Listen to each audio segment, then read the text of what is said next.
Halo teman-teman, apa kabar? Semoga baik-baik saja ya. Ini kami akan membicarakan tentang struktur interkoneksi. Kita akan lebih dalam bahasa di sini. Baiklah, saya akan memulai presentasi dari struktur interkoneksi. Komputer tersusun atas komponen-komponen atau modul-modul di antaranya sebagai berikut ini: memori, input out, dan CPU yang saling berkomunikasi. Kumpulan lintasan atau saluran berbagai modul itulah yang disebut sebagai struktur interkoneksi. Rancangan struktur interkoneksi sangat bergantung pada jenis dan karakteristik pertukaran datanya. Kita lihat gambar interkoneksi. Di sini gambar menunjukkan jenis pertukaran data yang diperlukan oleh modul-modul penyusun komputer. Bagian pertama, memori. Memori umumnya terdiri atas n-lot memori dengan panjang yang sama. Masing-masing lot diberi alamat numerik yang unik, 0, 1, 2, seterusnya, di mana n kurang 1.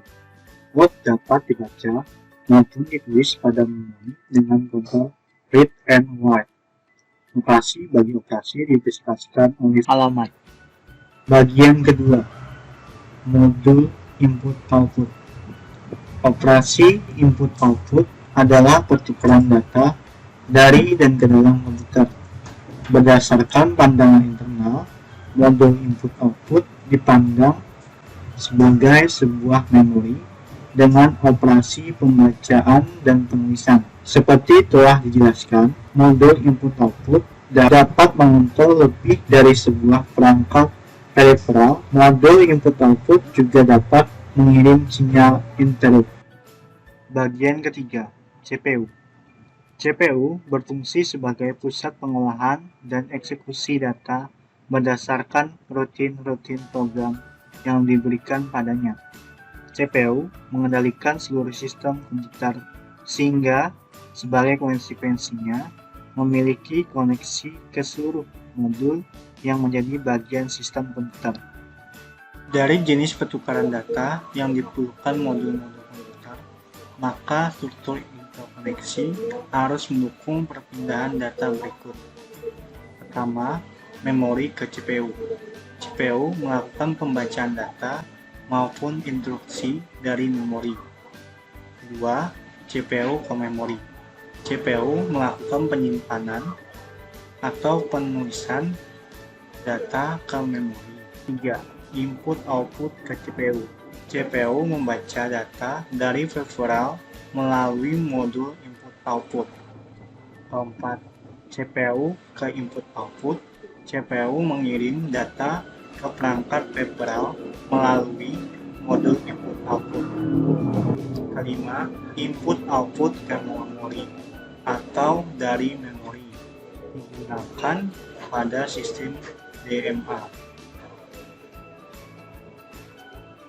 Sampai saat ini terjadi perkembangan struktur interkoneksi.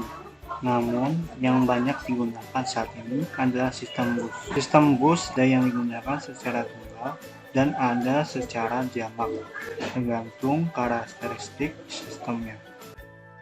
Sebelumnya sudah sempat sedikit kita bicarakan tentang bus.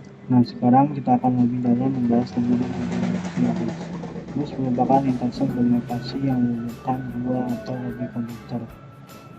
Sifat penting yang merupakan utama bus adalah media transmisi yang dapat digunakan bersama oleh sejumlah perangkat yang berbeda. Agar digunakan bersama, diperlukan aturan lain agar tidak terjadi tabrakan data atau kerusakan data yang ditransmisikan.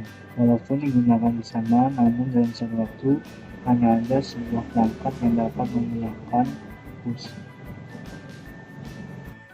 Sebuah bus biasanya terdiri atas beberapa saluran. Sebagai contoh, bus data terdiri 8 saluran, sehingga dalam satu waktu dapat mentransfer data 8 bit. Secara umum, fungsi saluran bus dikategorikan dalam 3 bagian, yaitu saluran data, saluran alamat, dan saluran kontrol. Seperti terlihat pada gambar ini. Saluran data bus adalah lintasan bagi perpindahan data antar modul. Secara kolektif, lintasan ini disebut bus data.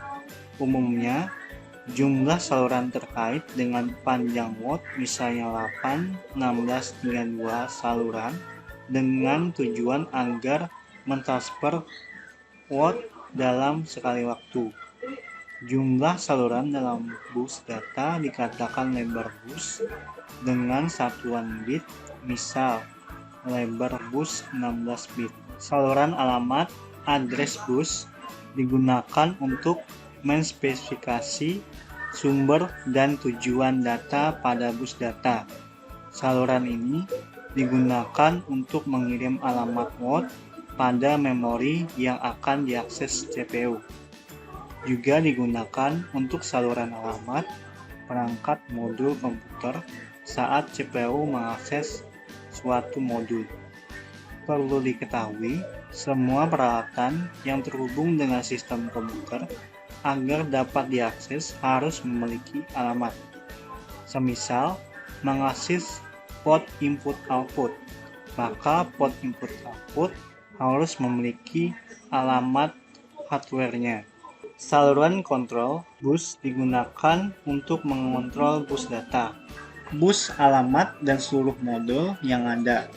Karena bus data dan bus alamat digunakan oleh semua komponen, maka diperlukan suatu mekanisme kerja yang dikontrol bus kontrol ini. Sinyal-sinyal kontrol terdiri atas sinyal perwaktuan dan sinyal-sinyal perintah.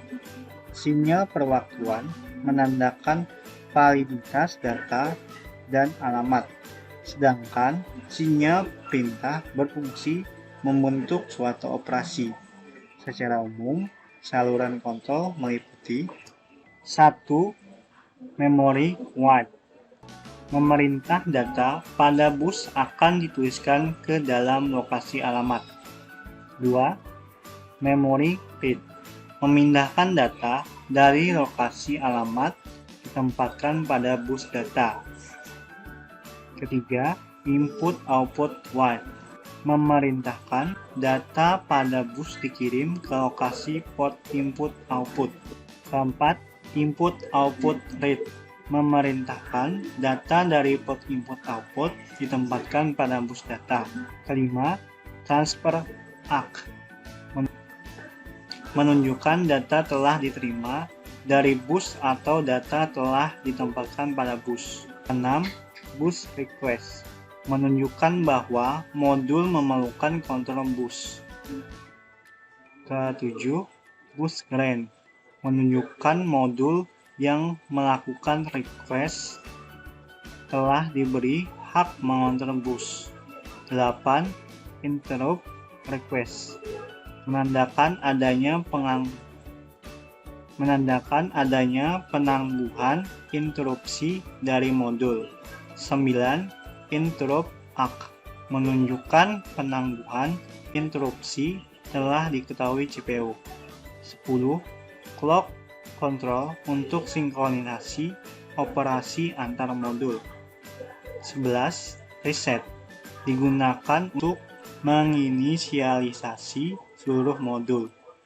Secara fisik, bus adalah konduktor listrik paralel yang menghubungkan modul-modul. Motor ini biasanya adalah saluran utama pada PCB motherboard dengan layout tertentu sehingga dapat fleksibilitas penggunaan.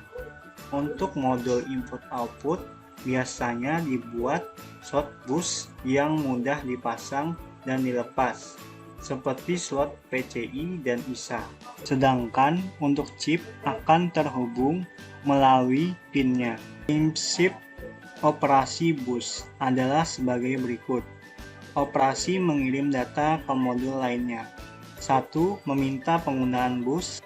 2. Apabila telah disetujui, modul akan memindahkan data yang diinginkan ke modul yang dituju. Operasi meminta data dari modul lainnya. 1. Meminta penggunaan bus. 2. Mengirim request ke modul yang dituju melalui saluran kontrol dan alamat yang sesuai. 3. Menunggu modul yang dituju mengirimkan data. Assalamualaikum warahmatullahi wabarakatuh. Saya Reka Maulidan dan di sini saya akan melanjutkan poin materi kami yang selanjutnya, yaitu hierarki multiple bus. Hierarki multiple bus adalah hal yang terjadi bila terlalu banyak modul atau perangkat yang dihubungkan kepada bus, dan itu akan menyebabkan terjadinya penurunan kinerja. Hal ini biasanya disebabkan oleh yang pertama, semakin besar nilai propagasi untuk mengkoordinasikan penggunaan bus. Yang kedua, antrian penggunaan bus yang semakin panjang. Yang ketiga, dimungkinkannya habisnya kapasitas transport bus sehingga memperlambat data. Antisipasi dan solusi untuk hal-hal di atas adalah yaitu dengan menggunakan bus jamak yang hierarkis. Modul-modul itu diklasifikasikan berdasarkan kebutuhan terhadap lebar dan juga kecepatan bus. Bus biasanya terdiri atas bus lokal, bus sistem, dan bus ekspansi. Dan contohnya dapat kalian lihat di gambar yang berikut ini. Ya, seperti itu contohnya.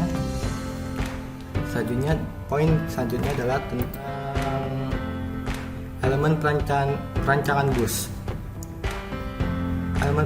Tujuan dari perancangan bus adalah bagaimana bus dapat cepat menghantarkan data dan efisiensinya tinggi. Intinya adalah karakteristik pertukaran data dan modul yang terkait merupakan pertimbangan utama dalam hal perancangan bus. Dan yang selanjutnya adalah tentang jenis bus. Berdasarkan jenis busnya, bus dibagi menjadi dua. Yang pertama adalah dedicated bus, yaitu bus yang khusus menyalurkan data tertentu, misalnya paket data saja atau alamat saja, itulah dedicated bus. Yang kedua adalah multiplexed bus. Bus ini adalah bus yang dilalukan informasi yang berbeda dari data, alamat maupun sinyal kontrol dalam metode multiplex. Itulah multiplex bus. Untuk poin materi berikutnya akan dilanjutkan oleh anggota kami yang lain. Silakan. Metode arbitrasi. Terdapat dua macam metode arbitrasi, yaitu tersentral dan terdistribusi. Pada metode tersentral diperlukan pengontrol bus sentral atau arbiter yang bertugas mengatur penggunaan bus oleh modul. Arbiter bisa suatu modul atau bagian fungsi CPU. Sedangkan dalam metode terdistribusi, setiap modul memiliki logika pengontrol akses yang berfungsi mengatur pertukaran data melalui bus. Kedua metode arbitrasi intinya menugaskan suatu perangkat, bisa modul ataupun CPU, bertindak sebagai master kontrol pertukaran. Lebar bus sangat mempengaruhi kinerja sistem komputer. Semakin lebar bus, maka semakin besar data yang dapat ditransfer sekali waktu. Semakin besar bus alamat, akan semakin banyak rank lokasi yang dapat direferensikan. Transfer data. Dalam sistem komputer, operasi transfer data adalah pertukaran data antara modul sebagai tindak lanjut atau pendukung operasi yang sedang dilakukan. Saat operasi baca, terjadi pengembalian data dari memori ke CPU. Begitu juga sebaliknya pada operasi penulisan maupun operasi-operasi kombinasi. Demikianlah presentasi yang kami bisa sampaikan. Bila ada salah dalam penyampaian, mohon dimaklumi. Saya akhiri presentasi. Sekian dan terima kasih. Wassalam.